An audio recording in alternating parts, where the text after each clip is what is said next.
প্রায় ৫ লাখ টাকা ঋণ করে ২ বছর আগে মালদ্বীপে গিয়েছিলেন রবিন মোল্লা। আশা ছিল নতুন একটি ঘর বাঁধবেন, বিয়ে করে সংসারী হবেন, কিন্তু সেই স্বপ্ন কেড়ে নিল একটি গ্যাস সিলিন্ডার। রবিন মোল্লার বাড়ি চরফ্যাশন উপজেলার খোদেজাবাগ ৯ নম্বর ওয়ার্ডের মোল্লাবাড়িতে।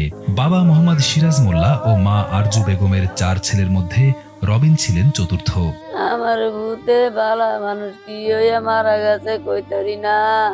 বিশুদ্ধরে ৮টা বাজানো আমার ভূতে কথা কইছে, অনেকক্ষণ ধরে কথাবার্তি কইছে। জীবনকে সুন্দর করার স্বপ্ন নিয়ে ২ বছর আগে মালদ্বীপে পাড়ি জমিয়েছিলেন তিনি। ঘটনার রাতে কাজ শেষে পরিবারের সদস্যদের সঙ্গে ফোনে কথা বলে ঘুমিয়ে পড়েন রবিন। রাত আনুমানিক ২টার দিকে তাদের থাকার রুমের গ্যাস সিলিন্ডার বিস্ফোরিত হলে রবিন সহ একই রুমে থাকা আরো ৪ জন ঘটনাস্থলেই মারা যান। যেই রুমে থাকে সেই রুমে গ্যাস সিলিন্ডার বাস্ট হয়ে আমার ভাইয়ের মৃত্যু হয়েছে। এখন যে আমার ভাইয়ের মৃত্যু হয়েছে, আমার ভাই লাশটা আমি বাংলাদেশ সরকারের কাছে আবেদন জানাতে আছি। বাংলাদেশ সরকার যখন আমার ভাইয়ের লাশটা যখন বাংলাদেশে ফিরিয়ে দেয়। ওরা ৬ ভাই, কিন্তু সবাই কিন্তু কৃষক, খেতে খামারে কাজ করে, নদীতে কাজ করে। তার এই ঋণ তাদের পক্ষে দেওয়া সম্ভব না। এই পরিবারটা ঋণে এখন হতগ্রস্ত। রবিনের গল্পটা শুধু একটি দুর্ঘটনার গল্প নয়, এটি একটি স্বপ্নেরও গল্প। প্রায় ৫ লাখ টাকা ব্যাংক ঋণ করে এবং ধার করা টাকায় মালদ্বীপে গিয়েছিলেন তিনি। পরিকল্পনা ছিল বিদেশে কাজ করে ঋণ শোধ করবেন, দেশে ফিরে বানাবেন একটি ঘর, তারপর বিয়ে করে সংসার পাতবেন।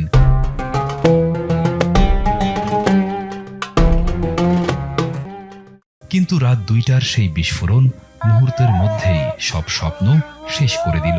পোস্টের থেকে আমি ৫০,০০০ টাকা ঋণ নিছি। আমি ওই ঋণ আমারটা শোধ করবো না কোনো আমার ভাই যে এখনো ৪-৫ লাখ টাকা দেন আছে উনি ফিল্ডে, না আমরা ওই টাকা শোধ করব। এবং আমরা এই দুশ্চিন্তায় এখন আমরা আছি। আমাদের এই পরিবারের কোনো সহায়তা করা এরকম কোনো লোক নাই।